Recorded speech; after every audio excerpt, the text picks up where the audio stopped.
Hey guys what's up, क्या हाल चाल है तुम सबके। आई होप कि जैसे भी हो बहुत सही हो। बाय द वे गाइस, आज की जो स्टोरी है वो हमसे शेयर करी है ट्विंकल ने। So thank you so much twinkle for sharing your story. और अगर आप सबको भी अपनी स्टोरी शेयर करनी है तो ये रहा मेरा इंस्टाग्राम। आप यहाँ पे आके मैसेज ड्रॉप कर सकते हैं और अपनी स्टोरी शेयर कर सकते हैं। Now let's start this video. So guys, ये बात तब की है जब ट्विंकल 6th क्लास में होती थी। तो जब 6th क्लास में होती थी तो जो ट्विंकल के साथ बैठती थी उसकी बेस्ट फ्रेंड प्रिया। और ट्विंकल और प्रिया की एक आदत थी कि ये हर दिन ना एक दूसरे को घोस्ट स्टोरी सुनाती थी। इन्हें बहुत मज़ा आता था भूत की बातें करने में और ये सारी चीज़ें शेयर करने में। तो ट्विंकल और प्रिया क्या करते थे, अपने अपने घर जाते थे, रोज़ अपने घर वालों से नई कहानियाँ सुनते थे और अगले दिन आकर एक दूसरे को सुनाते थे। और जिस दिन इनके पास कोई कहानी नहीं होती थी सुनाने के लिए, उस दिन ये खुद से ही कहानी बनाते थे और फिर सुनाते थे। तो ये रोज़ करते थे और इन्हें इस चीज़ में बहुत मज़ा आता था। तो एक बार क्या होता है, ट्विंकल अपने दादाजी के पास जाती है और दादाजी को बोलते हैं कि दादाजी एक्चुअली ना मुझे एक स्टोरी सुना दो, बहुत अच्छी सी, मुझे अपनी दोस्त को सुनानी है। तो दादाजी पहले एक स्टोरी सुनाते हैं, दूसरी सुनाते हैं, तीसरी सुनाते हैं। तो ट्विंकल बोलती है नहीं, ये तो आपने पहले सुना दी है, मुझे कोई ऐसी सुनाओ जो आपने नहीं सुनाई हो और ऐसी सुना दो कि मतलब मेरी दोस्त ना डर जाए वो सुनकर। तो दादाजी बोलते हैं कि ठीक है बेटा, मैं तुमको एक स्टोरी सुनाता हूँ और ये जो स्टोरी है ये असली की स्टोरी है। तो ट्विंकल बोलती है असली की स्टोरी है, मतलब सच में हुआ था ये सब? तो दादाजी कहते हैं हाँ, ये चीज़ सही में हुई थी। और किसके साथ हुई थी पता है? तो ट्विंकल कहती नहीं, आप बताओ। तो दादाजी कहते हैं ये तुम्हारे चाचू जी के साथ हुई थी। तो ट्विंकल भी बड़ी हैरान होती है कि ट्विंकल को आज तक ये चीज़ पता ही नहीं है कि चाचू जी के साथ कुछ हुआ है। तो ट्विंकल बोलती है आप मुझे शुरू से बताओ कि क्या हुआ था। तो दादाजी बोलते हैं कि ये जो स्टोरी है ये तब की है जब आपके चाचू जी की शादी नहीं हुई थी। और एक बार हम ऐसे पंडित जी के पास गए थे, तो पंडित जी ने आपके चाचू जी का जब हाथ पड़ा तो पंडित जी ने चाचू जी को कहा कि आपकी जॉब 1 साल में लग जाएगी, वो भी गवर्नमेंट। तो चाचू जी बोलते हैं बहुत सही है। फिर पंडित जी थोड़ा और हाथ पढ़ते हैं और बताते हैं कि आपकी जो गवर्नमेंट जॉब होगी ना वो रामगढ़ में होगी। एंड जो थर्ड पॉइंट बताते हैं वो ये बताते हैं कि जो आपकी शादी होगी जिस लड़की से होगी उस लड़की का नाम र से चालू होगा। जो फर्स्ट लेटर होगा वो आर होगा, मतलब र। तो सब खुश होते हैं कि चलो सही है, सब कुछ पॉजिटिव ही है, बढ़िया है, एकदम बढ़िया। बट पंडित जी जैसे जैसे थोड़ा और पढ़ने लगते हैं ना, वो एकदम शॉक हो जाते हैं और ऐसे हैरान एकदम, मतलब उनके हाव भाव उड़ जाते हैं। तो सब पूछते हैं क्या हो गया पंडित जी, ऐसा क्या पढ़ लिया आपने कि एकदम शॉक हो गए हो? तो पंडित जी बताते हैं कि बेटा देखो, तुम्हारी ज़िंदगी में ना एक संकट लिखा है। तो घर वाले पूछते हैं संकट मतलब कैसा? तो पंडित जी बताते हैं कि एक ऐसा संकट कि आने वाले टाइम में ना एक लड़की की वजह से बहुत अजीब सी चीज़ें होगी। और बस ये समझ लेना कि जब भी तुम्हें कुछ चीज़ समझना है और तुम कन्फ्यूज़न में हो तो पीछे मुड़कर मत देखना, उस लड़की की तरफ मत देखना। और अगर गलती से तुमने देख लिया तो हो सकता है कि तुम्हारी जान भी जा सकती है। और ये चीज़ जब पंडित जी बताते हैं घर वाले बड़े शौक हो जाते हैं। बट जो चाचू जी होते हैं ना, उनका जो नेचर होता है वो बड़ा फ़न वाला होता है और काफ़ी मतलब वो एजुकेटेड होते हैं, तो इन सब चीज़ों में वो ज़्यादा बिलीव नहीं करते। तो ऐसे हंस हंस के टाल देते हैं कि हाँ पंडित जी कोई नहीं, आप अब मज़े ले रहे हो ना, कोई बात नहीं, ठीक है देख लेंगे जब होगा। तो ऐसे कर करके ये टाइम चला जाता है। एंड सच में 1 साल बाद चाचू जी की जॉब लग जाती है, गवर्नमेंट जॉब, वो भी कहाँ पर? रामगढ़ में। तो उनकी जॉब जो होती है वो होती है पुलिस ऑफिसर की, और वो रामगढ़ में उनकी ड्यूटी होती है, जो पोस्टिंग होती है वो रामगढ़ में होती है। तो अब ऐसे ही वो नॉर्मल अपना रोज़ का होता था उनका, सुबह जाते थे, ड्यूटी करते थे, शाम को आ जाते थे। तो एक बार ऐसे ही क्या होता है ना, वो रामगढ़ में वही अपना रात तक ड्यूटी कर रहे हैं और जब रात हो गई है तो आ रहे हैं। तो घर की तरफ जब आ रहे हैं ना तो एक रोड पड़ता है जो कि बहुत सुनसान सा है, वहाँ कोई नहीं आता कोई नहीं जाता, बहुत सुनसान सा रोड रहता है और दोनों साइड जंगल से रहता है। तो वो नॉर्मल अपनी बाइक में आ रहे हैं घर की साइड कि वो देखते हैं कि एक ना छोटी सी लड़की है, वो एक पेड़ के नीचे बैठी हुई है। और पेड़ होता है वो बैनियन ट्री होता है, बहुत बड़ा बैनियन ट्री होता है वो, और उसके नीचे बैठी हुई है और वो रो रही है। तो पहले तो आगे चले जाते हैं चाचू जी, बट फिर मुड़ के वापस आते हैं और वो जाते हैं उस छोटी बच्ची के पास और पूछते हैं कि बेटा क्या हो गया, क्यों रो रहे हो आप? फिर पूछते हैं कि बेटा क्या हो गया, आप क्यों रो रहे हो? तो वो कुछ नहीं बता रही, वो बस रोए जा रही है, वो बस रोए जा रही है। तो फिर चाचू जी फिर पूछते हैं कि आपके मॉम डैड कहाँ हैं, आपका नाम क्या है, मतलब उससे बात करने की कोशिश कर रहे हैं। बट वो लड़की कुछ नहीं बता रही, वो बस रोए जा रही है। और अब चाचू जी जो है वो पुलिस इंस्पेक्टर है, तो उनका यही मन करता है कि अभी इस लड़की को मैं अपने क्या बोलते स्टेशन में ले जाता हूँ, पुलिस स्टेशन में, और वहाँ रखूँगा, क्योंकि रात बहुत हो चुकी है, लड़की अकेली और ये कहाँ ही जाएगी, बच्ची तो है। तो उनका सबसे पहले उनके मन में यही आता है कि इनको मतलब जो लड़की है उसे पुलिस स्टेशन में ले जाता हूँ। तो वो क्या करते हैं कि अपनी जो बाइक की बैक सीट होती है उसमें उस लड़की को बिठाते हैं और बोलते हैं कि मैं ना आपको पुलिस स्टेशन ले जाता हूँ, वहाँ पे आप सेफ़ रहोगे और हम आपके मॉम डैड को ढूंढ लेंगे, तो आप रो मत, ठीक है। तो वो लड़की बैठ जाती है। अब चलने लगे हैं और बाइक कम से कम 1 किलोमीटर हो चुका है और ये बाइक चल रही है। तो चाचू जी ना एक अजीब चीज़ नोटिस करते हैं।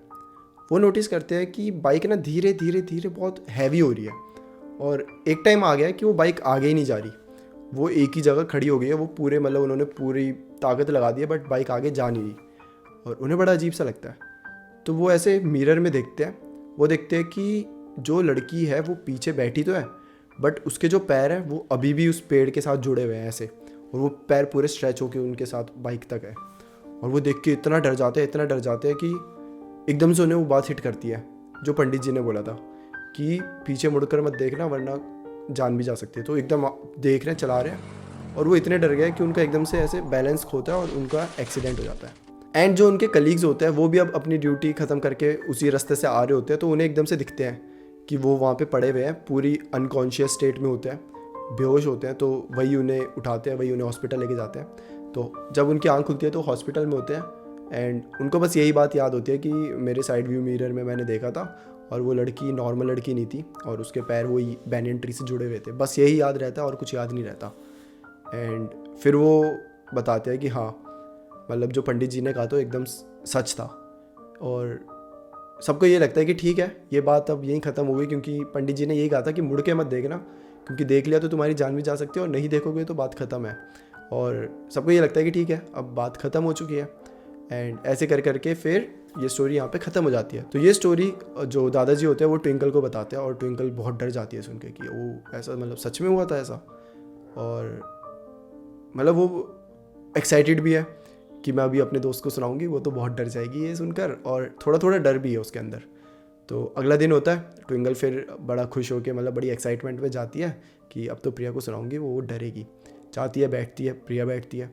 अब फिर ये दोनों लगते हैं हॉरर स्टोरी सुनाने। तो ट्विंकल ये पूरी जो कहानी होती है वो प्रिया को बताती है, बट इस बार ना प्रिया की साइड से बड़ा अजीब सा रिएक्शन आता है। मतलब प्रिया ना तो खुश है ना वो दुखी है, मतलब एकदम डल फेस लेकर ऐसे बस बैठी हुई है जैसे कि वो बीमार हो। तो ट्विंकल पूछती है कि क्या हो गया प्रिया, तू मतलब अजीब सी लग रही है आज, थोड़ा सब सही है ना, घर पे सब सही है, तेरे साथ सब सही है। तो पहले तो प्रिया ऐसे बोलती है नहीं कुछ नहीं यार, ऐसे ही। और हाफ टाइम होता है, ब्रेक जो होती है वो होती है रिसेस, एंड फुल टाइम भी हो जाता है, लोग अपने सब घर चले जाते हैं। और अगले दिन जब आते हैं तो फिर से प्रिया का सेम ही मूड है, सेम ही हाल है कि चुपचाप बैठी हुई है, अपना काम कर रही है। तो ट्विंकल को बड़ा अजीब सा लगता है।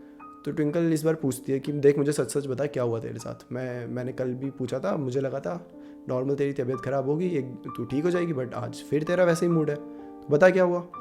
तो प्रिया बताती है कि यार देख ट्विंकल, मैं जो तुझे बताऊंगी तुझे अजीब सा लगेगा सुनने में, बट प्लीज़ मेरा मतलब बिलीव करियो मेरे पर और ये चीज़ किसी को मत बताइयो। तो ट्विंकल को कहती है ठीक है तू बता तो सही क्या हुआ।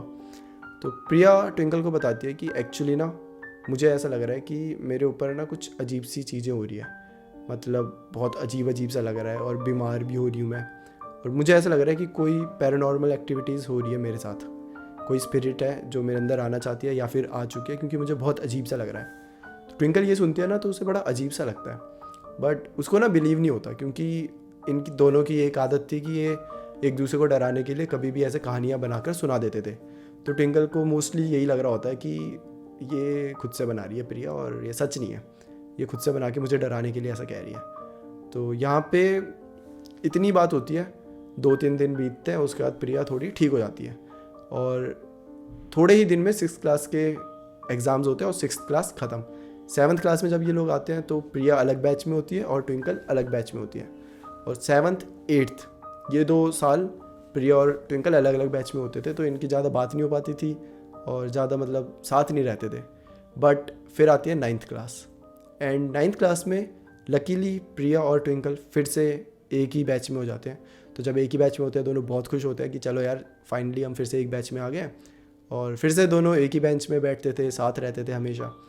तो ऐसे ही करके मतलब कुछ महीने निकल गए होंगे, शुरू के 2-3 महीने ऐसे ही निकल जाते हैं, दोनों बहुत खुश है, मस्त अपना इंजॉय कर रहे हैं, बातें करते थे।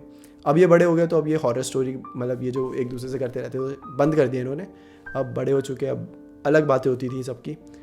एंड ऐसे करते करते 2-3 महीने निकल जाते हैं कि एक दिन क्या होता है, मॉर्निंग में जो असेंबली होती थी उसमें ना प्रिया एकदम से बेहोश हो जाती है और सब बड़े शौक होते हैं क्या हो गया प्रिया को, क्या हो गया क्या हो गया, किसी को कुछ समझ नहीं आ रहा। फिर उसके प्रिया के मॉम डैड को बुलाया जाता है और मॉम डैड प्रिया को घर ले जाते हैं। तो ट्विंकल भी मतलब काफ़ी परेशान होती है क्योंकि अगले 15 दिन तक प्रिया का कुछ पता नहीं होता, वो स्कूल भी नहीं आई होती, कोई फ़ोन भी नहीं उठा रहे होते, कुछ भी नहीं होता। तो ट्विंकल बहुत ज़्यादा परेशान हो जाती है कि यार क्या हो गया प्रिया को, और अभी मतलब 9th क्लास में है और इनका घर भी इन दोनों को एग्जैक्टली नहीं पता कि कहाँ पे है। तो ऐसा नहीं है कि ट्विंकल विजिट कर सकती है प्रिया के घर पे। तो ट्विंकल बस अब वेट कर रही है कि किस दिन प्रिया आएगी। तो 15 दिन तक प्रिया नहीं आती और जब 16वां दिन होता है प्रिया आ जाती है। और जब आई है ना, प्रिया की हालत बहुत ख़राब हो गई है, वो बहुत वीक है, मतलब एक टाइप से उसकी हड्डियाँ दिखने लग गई है, इतनी वीक। और ऐसा लग रहा है कि इसने 15 दिन कुछ खाया ही नहीं है। तो ट्विंकल और बाकी सब भी देख के बड़ा मतलब हैरान होते हैं कि क्या हो गया। और फिर से ट्विंकल पूछते हैं कि क्या हो गया तुझे, तू भाई बहुत अजीब सी लग रही है, तू खाना नहीं खाती क्या, मतलब आउट ऑफ कंसर्न सब पूछती है ट्विंकल। तो प्रिया फिर रोने लग जाती है और बताती है कि ट्विंकल तुझे याद है मैंने तुझे 6th क्लास में बताया था कि मेरे को एक्चुअली कोई स्पिरिट्स हार्म करने की कोशिश कर रही है। तो ट्विंकल को याद आता है हाँ तूने बताया तो था, मुझे लगा तू मजाक कर रही है। तो प्रिया रोते रोते बताती है कि नहीं वो मजाक नहीं था, वो सच में था, और इन 2 साल में मेरा बहुत लॉस हुआ है इसी वजह से, क्योंकि वो जो स्पिरिट है वो मुझे हार्म करती है, वो मेरे अंदर ही है और मुझे खा रही है ऐसा लग रहा है। और ये सुन के ट्विंकल अब डर रही है। और प्रिया फिर आगे बताती है कि जब मैंने ये सब चीज़ें घर पे बताई अपने घर वालों को, तो वो मुझे एक तांत्रिक के पास लेकर गए थे और वो तांत्रिक मुझे मारता है। हर वीकेंड में एक आध दिन हम वहाँ पे विज़िट करते हैं और वो मुझे बहुत मारता है, मुझे बहुत दर्द होती है। और वो कभी कभी तो जो ब्लैक पेपर होता है वो मेरी आंखों में डाल देता है। और अब जो उसने जो लेटेस्ट किया है वो उसने मेरी जो हाथ है वही काट दिया था, ये बोल कर कि जो मेरा खून निकलेगा वो गंदा खून है, और जब वो खून निकलेगा उसके साथ ही वो स्पिरिट भी बाहर आ जाएगी। तो इतना सारा जब ट्विंकल सुनती है कि प्रिया के साथ ये सब हो रहा है, वो बहुत ज़्यादा हैरान और बहुत ज़्यादा डर जाती है। और अब ट्विंकल को समझ नहीं आ रहा है कि वो प्रिया को क्या बोले, क्योंकि जनरली लोग ये बोलते हैं कि अपने घर पे बताओ, अपने मॉम डैड को बताओ, बट यहाँ पर प्रिया के मॉम डैड को सब पता है और वही तांत्रिक के पास लेकर गए हैं। और प्रिया के लाख मना करने के बाद अब तांत्रिक के पास जाना है और प्रिया ये कह रही है मैं वहाँ नहीं जाऊँगी, मेरे साथ टॉर्चर होता है, मुझे बहुत बुरा लगता है। तो सबको ये लग रहा है कि वो प्रिया नहीं बोल रही, वो प्रिया के अंदर कोई स्पिरिट है वो बोल रही है कि मैं नहीं जाऊँगी, मैं नहीं जाऊँगी। और ये देख के उसको और ज़्यादा फोर्स किया जाता है कि तांत्रिक के पास जाओ क्योंकि तुम वहीं सही हो पाओगी। तो जब भी वहाँ तांत्रिक प्रिया को मारता है और वो चिल्लाती है प्रिया, तो सबको ये लगता है कि वो स्पिरिट चिल्ला रही है। और सब बहुत मतलब वो होते हैं कि अरे वाह अच्छा है, स्पिरिट को बुरा लग रहा है, वो चले जाएगी छोड़कर हमारी बच्चे को, मतलब ये वाला सीन चल रहा है। और ये सब सुन के ट्विंकल बहुत ज़्यादा उसका दिमाग ख़राब हो जाता है क्योंकि उसको अपनी दोस्त को बचाना है, बट कैसे। तो ट्विंकल क्या करती है, वो सोचती है कि मैं ना अपने घर पे बताऊंगी कि ये जो पूरी सिचुएशन चल रही है वो मैं अपने घर पे जाकर बताऊंगी। तो ट्विंकल पहुंचती है घर पे और वो अपने मॉम डैड को बताती है कि वो जो प्रिया थी ना, आपको मैंने बताया होगा कि मेरी जो बैच में है मेरे साथ ही रहती है हमेशा। तो मॉम डैड बोलते हैं हाँ बेटा क्या हुआ। तो ट्विंकल बताती है कि प्रिया के साथ ये सब चल रहा है और मुझे समझ नहीं आ रहा है कि मैं क्या करूं। एंड ट्विंकल के मॉम डैड कहते हैं कि पहले पूरा सुनते हैं और अब वो बोलते हैं कि देखो ये थोड़ा अलग सीन है, ये भूत प्रेत ये ना बड़ी गलत चीज़ होती है और इसमें ब्लैक मैजिक भी होता है ये सब। तो हमारी तो यही राय है कि तुम थोड़ा उससे डिस्टेंस मेंटेन करो क्योंकि हम नहीं चाहते कि उसकी वजह से तुम्हें हार्म हो। और ट्विंकल भी शॉक होती है सुनकर कि मॉम डैड ऐसा बोल रहे हैं, बट कहीं ना कहीं वो समझती है कि जो मॉम डैड है भाई सब अपने बच्चों की ही सोचेंगे ना। तो ट्विंकल प्रॉपर मतलब तरीके से सोचकर ये डिसाइड करते हैं कि हाँ मुझे शायद थोड़ा सा डिस्टेंस मेंटेन करना चाहिए, क्योंकि अब ट्विंकल ना बहुत ज़्यादा डर चुकी है ये सब चीज़ें सुनकर। और उसको कहीं ना कहीं ये लग रहा है कि वो स्पिरिट अगर उसकी बॉडी में मतलब प्रिया की बॉडी में है तो वो उसके पास भी अंदर भी आ सकती है और उसको भी हार्म कर सकती है ट्विंकल को। तो ट्विंकल ये सारी चीज़ें सोचकर डिसाइड करती है कि मैं प्रिया के साथ नहीं रहूँगी। तो अगले दिन जब ये जाते हैं तो थोड़ा थोड़ा अब प्रिया से ना ट्विंकल डिस्टेंस मेंटेन कर रही है। और 2-3 दिन होते हैं, प्रिया फिर बेहोश हो जाती है सेम असेंबली में और उसको फिर ले जाया जाता है, उसके मॉम डैड आते हैं उसको ले जाते हैं। एंड इस बार वो मतलब 1 महीने तक गायब है, 15 से 20 दिन तक आराम से गायब है, वो दिख ही नहीं रही, किसी को कुछ पता ही नहीं उसके बारे में। और ट्विंकल को एक तरफ चिंता तो बहुत है, बट ट्विंकल को ये भी लग रहा है कि नहीं, दूर रहो दूर रहो दूर रहो, क्योंकि ट्विंकल अब 9th क्लास की बच्ची है और कितना डर गई होगी तुम सब सोच सकते हो, राइट। तो ट्विंकल यही सोच रही है कि नहीं मैं नहीं जाऊँगी। तो ऐसे करते करते फिर ये दोनों थोड़े से दूर हो जाते हैं। अब प्रिया आती थी, नॉर्मल अपना काम करती थी, चले जाती थी। ट्विंकल आती थी, वो भी अपना नॉर्मल काम करती थी, थोड़ा अगर दोस्ती वोस्ती है तो आगे पीछे यहाँ वहाँ बातें कर ली। ऐसा नहीं है प्रियंका से पूरी तरह कट ऑफ है, हाँ हाय हेलो है, थोड़ी बहुत बातें हैं, बट यही है कि अब पेपर आ गया तो ट्विंकल ने बोल दिया कि नहीं यार अब पेपर आ रहे हैं तो पेपर पे थोड़ा फोकस करते हैं जल्दी जल्दी। एंड ऐसे करते करते ये साल भी बीत जाता है, पेपर होते हैं और पेपर के बाद वही 1 महीने की छुट्टी पड़ती है। ये दोनों अब एक दूसरे से कोई कांटेक्ट में नहीं है। एंड 9th क्लास जब जाती है उसके बाद फिर से ये दोनों अब सेम बैच में नहीं होते, फिर से ये दोनों अलग बैच में आ गए होते हैं। फिर जब ये दोनों 11th क्लास में आते हैं तब ट्विंकल ने पीसीबी ली होती है और प्रिया ने पीसीएम ली होती है। तो इन दोनों के फिज़िक्स और केमिस्ट्री लेक्चर सेम टाइम में होते थे, मतलब सेम बैच में होते थे। तो ये फिर से उन दो मतलब वो जो 2 लेक्चर्स की क्लासेस होती थी उनमें दोनों आराम से मिल सकते थे। तो फिर से 2 साल बाद मिलते हैं, अच्छे से बात करते हैं। ट्विंकल नोटिस करते हैं कि प्रिया फिर से एकदम परफेक्टली फाइन हो गई होती है और ट्विंकल वो बात छेड़ना नहीं चाहती थी कि अब सब सही है ना ये वो, क्योंकि उसे लगता है कि यार प्रिया को मैं वापस बात याद दिलाऊंगी तो फिर से उसे वही ट्रॉमा वापस झेलना पड़ेगा। तो ऐसे करते करते ट्विंकल को ये मेक श्योर हो जाता है कि प्रिया अब एकदम सही है, तो फिर वो फिर से दोस्ती वोस्ती हो जाती है उनमें।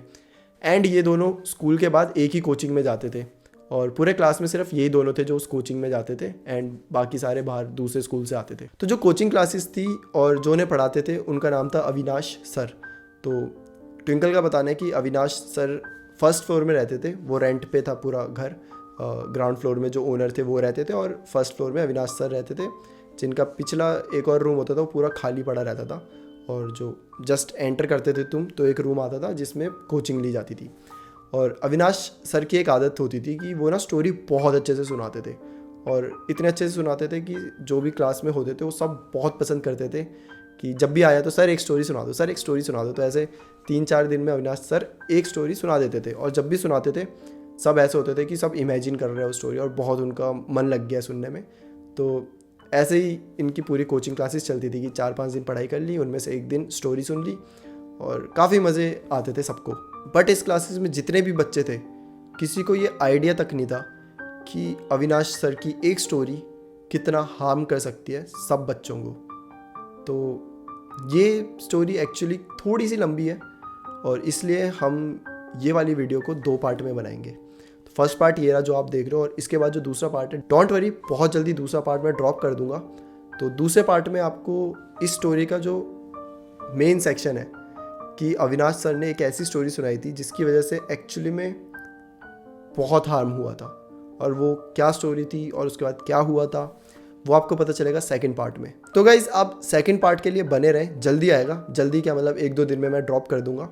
एंड या आई होप कि आपको ये वीडियो अच्छी लगी हो। वेल ये हमारी फर्स्ट वीडियो है जिसको हम 2 पार्ट में ला रहे हैं क्योंकि बहुत लंबी हो जाती है। अगर हम एक ही सेक्शन में लेकर आते, एक ही वीडियो में लेकर आते तो बहुत लंबी हो जाती और मैं चाहता हूँ कि तुम आराम से पहली एक देख लो फिर आराम से दूसरे दिन दूसरी आ जाएगी। तो या that's it for today guys. I hope कि आपको स्टोरी अच्छी लगी हो क्योंकि लगना ज़रूरी है क्योंकि अगला पार्ट भी इसी स्टोरी का आने वाला है। तो या that's it for today guys. फिर मिलते हैं हम किसी और टॉपिक के साथ, एक्चुअली इसी टॉपिक के साथ फिर मिलते हैं। Bye bye and take care.